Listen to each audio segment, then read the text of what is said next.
Being a unique, multi-passionate entrepreneur that gets paid for the expertise and experience you offer can be hard. Like, how the heck do you take everything that's you and package it in a way that gets people to buy? Well, in this video, you're gonna learn how to build a brand identity that people love, which is a secret tool Fortune 500 companies use to become household names. This is gonna be juicy, so don't go anywhere.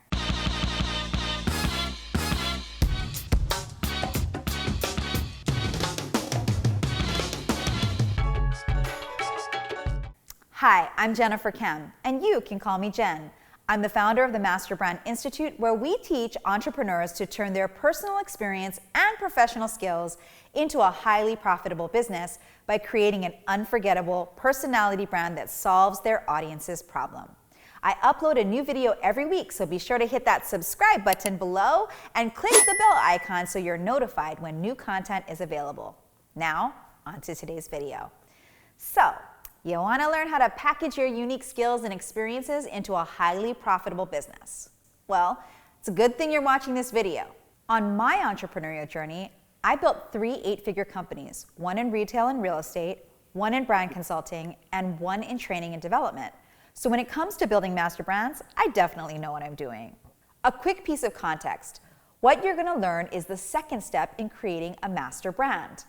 What is a master brand? Well, it's a brand that creates so much emotional appeal that the brand's audience loves to buy, share, and talk about their product. Perfect examples include Apple, Disney, and Coca-Cola. While you can totally jump into building a master brand with this video, I recommend starting with the first step, which is creating a bulletproof entrepreneurial mindset that can overcome any obstacle. All right, today we're talking about archetypes, which, like I said earlier, is the second step in building a master brand. If you've never heard of archetypes, they were created by social psychologist Carl Jung. Basically, they're psychological constructs that serve as foundational characters that all humans can recognize and associate with. It's why you have a type when it comes to friends or favorite characters, movies, or books. You're psychologically drawn to this appeal that this foundational character provides. While we can dig deeper into archetypes in this fashion, that isn't really the scope of this video. So for simplicity's sake, think of the archetypes like the MBTI, or the Myers-Briggs Test Indicator results. If you're an ENFJ, you're likely to have a certain set of characteristics, and if you're an INTP, like me, you'll have a different set of common characteristics. In the world of business, we use archetypes as a guiding compass to position your brand so you can speak directly to what people need, want, and desire to get them to buy into your products and ultimately your brand vision. Let me give you a perfect example called Coke and Pepsi. No one loves both, which is a great segue into a backstory. My first job out of college was a junior copywriter for the largest advertising agency in the world.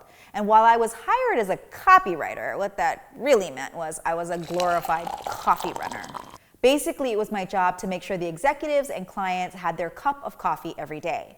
So one day, I'm bringing in the coffee for the execs for Coca-Cola. And while I was quickly handing out coffee to everyone, I couldn't help but listen in to the conversation.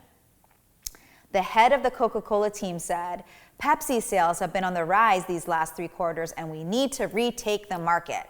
How can we lean further into the muse archetype in order to win their market segments?" That was the first time I had ever heard of archetypes, so naturally my question was, what the heck is a muse archetype? And why the heck is Coke trying to lean further into it? As I took my place standing on the edge of the room, I asked a senior copywriter, "What is this thing called the muse?" He looked at me like I was a crazy person before explaining the core concepts of the muse brand. It was in that moment I fell in love with brand archetypes and began my journey as a business building strategist for Fortune 500 companies. But that's a different story for another time, so let's get back to those archetypes. Like I said, archetypes are why some people love Coke and others love Pepsi. Coke is a muse brand. This means their brand appeals to the nostalgia people want to experience. Depending on how old you are, the memories that Coke brings up can range from the song I'd like to buy the world a Coke, to polar bears sliding across the ice, or even Santa Claus lifting up a Coke to show you, or even the Share a Coke campaign, which has names on bottles so you can give it to a friend. All of these create the same feeling, the nostalgia and joy of the small things that make a big difference. That's the core of the Muse brand. By speaking to this desire in people, Coca-Cola tugs on the heartstrings of people to make them buy their product. Personally, when I think of Coke, I think of all the times my dad and I would share a Coke while talking about life. Then on the other hand, you have Pepsi, a ruler brand. And the ruler archetype leads with their earned experience and is very focused on status. The way that Pepsi does this is by using famous celebrities like Britney Spears and the Spice Girls and David Beckham and Janet Jackson to promote their brand. So when you see these people drinking Pepsi, you associate Pepsi with being cool and famous, which makes you want to buy Pepsi. Which brings up the most important question of all time. Pepsi or Coke? Let me know down below. And if you're a Pepsi drinker, I won't judge you. Too much anyway. Now that we've talked about what archetypes are, and we've also walked through a great example of brand archetypes in action, let's actually talk about all of the brand archetypes that exist.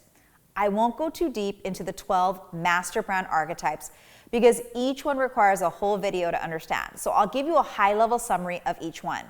And if you want to learn more about any particular archetype, drop it down in the comments so I know which one to talk about first. So, first one is the alchemist archetype, one that is a change agent for the ages who uses transformational and catalytic experiments to create magical results by blending science and spirit to show the world what's possible through many different lenses. Popular businesses that use the alchemist archetype are Mind Valley, Apple, Tesla, MAC Cosmetics, and Dyson. Second is the advocate archetype, one that transforms and empowers communities of change in the quest of luscious freedom. Popular businesses that use the advocate archetype are Jonathan Fields, Pat Flynn, Rachel Ray, and Tom's Shoes. Third is the creator archetype, one that innovates, interprets, and manifests the next big movement by committing to solving problems through tangible yet expressive problem-solving inventions. Popular businesses that are the creator archetype are Richard Branson, Etsy, Crayola, and Sesame Street. Fourth is the explorer archetype, one that craves learning through adventure, exploration, by living no limits here way of life, boldly inviting others to join them on their quest for meaning and impact. Popular businesses that use the explorer archetype are Starbucks, Coffee, Jeep, Amazon, The Body Shop, and even the United States of America. Fifth is the healer archetype, one that creates and nurtures the beliefs, conditions, and frameworks for healing to happen. Popular businesses that use the healer archetype are Eckhart Tolle, Marianne Williamson, Dove, The Honest Company, and Campbell's Soup. Sixth is the hero archetype, one that uses determination and courage to transform the world to live truly purposeful lives by continuously learning and improving to serve the greater common good. Popular businesses that use the hero archetype are Lewis Howes, Russell Simmons, Nike, FedEx, and the US military. Seventh is the lover archetype, one that uses passion as the path to purpose and prosperity through deep connection and affection for everything gorgeous, intimate, and devoted. Popular businesses that use the lover archetype are Mama Gina, Haagen-Dazs, Victoria's Secret, Chanel, and Hallmark. Eighth is the maverick archetype, one that says, F you status quo, leading through radical metamorphosis and provocative concepts, using brave yet unconventional means to move people out of inertia and into intention.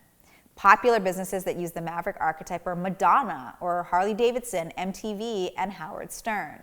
Ninth is the muse archetype, one that inspires the Imagineer in all of us, revealing worldly concepts in deliciously simple ways and creating sacred partnerships and enlightenment through optimism, trust, hope, charm, and nostalgia. Popular businesses that use the muse archetype are Method, Volkswagen, and yes, Coca-Cola. 10th is the provocateur archetype, one that passionately promotes concepts of authenticity, humor, risk-taking, and boldness by using its wicked smart, intuitive decision-making superpowers. Popular businesses that use the provocateur archetype are Marie Forleo, The Daily Whip, AppSumo, Tim Ferriss, and Geico. 11 is the ruler archetype, one that confidently leads using earned experience and is unapologetically direct in the noble pursuit of order, beauty, and peace desired by humankind. Popular businesses that use the ruler archetype are BMW, Mercedes-Benz, Microsoft, American Express, Pepsi, and me, Jen Kem. And 12th is the sage archetype, one that seeks truth through thought and rational research, using objective logic to attain or dole out wisdom. Popular businesses that use the sage archetype are Wayne Dyer, Deepak Chopra, Oprah Winfrey, Audi, CNN, IBM, and Google. Wow. Those are the 12 master brand archetypes. And when you know your brand archetype, you're able to speak directly to the needs, wants, and desires of your audience to enroll them into buying, talking about, and sharing your product. Which brings up the question that you might have. You might be asking, Jen, what's my brand archetype? Well, I've got good news for you.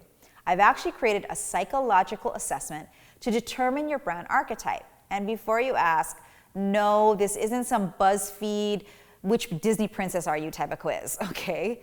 This is an actual psychological diagnostic that's been reviewed, vetted, and approved by one of the best collegiate schools of psychology in the United States. So go ahead and click on the link in the description below to learn your own brand archetype.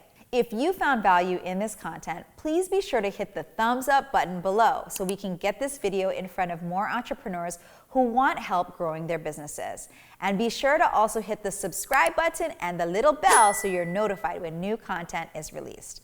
I'm Jen Kem, here to help you get seen, heard, and paid for the unique value you bring into the world. Until next time.